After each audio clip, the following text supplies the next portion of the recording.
বাড়ি যাচ্ছি ট্রেনে। বাড়িতে গিয়েও বাড়িতে স্বামীটা মারা গিয়েছে কদিন, আজ মাস, জুলাই মাসে। ছেলেকে ছেড়ে নাতি নাতনি বৌমা আর ওদের সংসারে তো 12 মাস থাকা।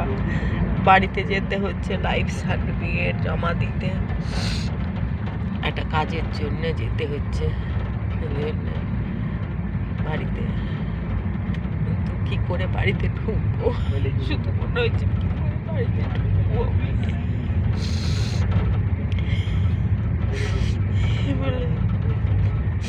এই একাকিত্ব জীবন, কাউকে কিছু মুখ বলতে পারি না। আমার কষ্টগুলো জানো তো।